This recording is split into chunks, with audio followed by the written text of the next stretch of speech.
Super carrier നമ്മൾ sales fan ആക്കിയത് താഴത്തെ പോർഷൻ ആദ്യം ഇറങ്ങണം അല്ലേ? അതെ, തന്നെ ഇരുന്നോളൂ. അത് ലാഡർ ഇരുന്നോളും. ഓക്കെ, ലാഡർ പോലെ തന്നെ ഇരിക്കും. അത് കയറ്റി അത് ലോക്ക് ചെയ്യാം. ഓക്കെ, ലോക്ക് ചെയ്ത് കഴിഞ്ഞാൽ അത് വെളിയിലോട്ട് വരത്തില്ല. ഇനി മോളത്തെ പാവോട് അല്ലേ? ഓക്കെ, സിമ്പിൾ ആയിട്ടാണ് ചെയ്തേക്കുന്നത്. ഒന്നും ഇതില്ല.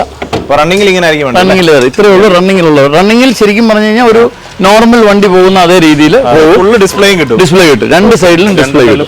പ്രൊഡക്റ്റ് ഫുള്ള് വേണമെന്നുണ്ടെങ്കിൽ അവർക്ക് ഇനി ബ്രാൻഡിങ് സ്റ്റിക്കറോ ബ്രാൻഡിങ് സ്റ്റിക്കറോ കാര്യങ്ങൾ ചെയ്യാം. അല്ല ഇൻ കേസ് വേറെ വല്ല ഇതൊന്നും ഇവർക്ക് ഇത് പറഞ്ഞിട്ടില്ല. വേറെ വല്ലവർക്കും ആണെന്നുണ്ടെങ്കിൽ ഈ പ്ലേസ് നമുക്ക് വേണമെന്നുണ്ടെങ്കിൽ LED സ്ക്രീൻ ആയിട്ട് ഉപയോഗിക്കാൻ പറ്റും. അപ്പം സ്ക്രീൻ പ്രൊട്ടക്റ്റഡ് ആയിരിക്കും. ഓക്കെ, അപ്പൊ അകത്താണ് ആ രീതിയിൽ വേണമെന്നുണ്ടെങ്കിൽ യൂസ് ചെയ്യാൻ പറ്റും. നമുക്ക് ഇവിടെ ഈ ഒരു ഹെഡിന്റെ ഇവിടെ എന്താണ് വരുന്നത്? ഇത് ശരിക്കും പറഞ്ഞാൽ ഇത് നമ്മൾ മൊബൈൽ ക്യാൻറ്റീൻ ചെയ്യായിരുന്നെങ്കിൽ ഇവിടെ ഒരു വെള്ളത്തിന്റെ ഫെസിലിറ്റി വരുന്നു.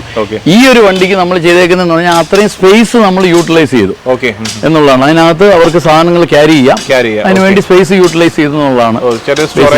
സ്റ്റോറേജ് സ്പേസ് ആയിട്ട് അവർ യൂട്ടിലൈസ് ചെയ്തു. ബാറ്ററി എല്ലാം അകത്താണ് വരുന്നത്. എല്ലാം ബാറ്ററി എല്ലാം ഇവിടെ അകത്ത് വരും. മറ്റേ നമ്മൾ ഈ 100 AH ബാറ്ററി നമ്മൾ ഇവിടെ ഫ്രണ്ടിൽ പ്ലേസ് ചെയ്തിട്ടുണ്ട്. ബേസ് മോഡൽ ചേസ് കിട്ടിയ സാധനമാണ് നമ്മുടെ ഒരു സെയിൽസ് ഫാൻ ആക്കി നമ്മൾ ഇങ്ങനെ മാറ്റിയിരിക്കുന്നത്.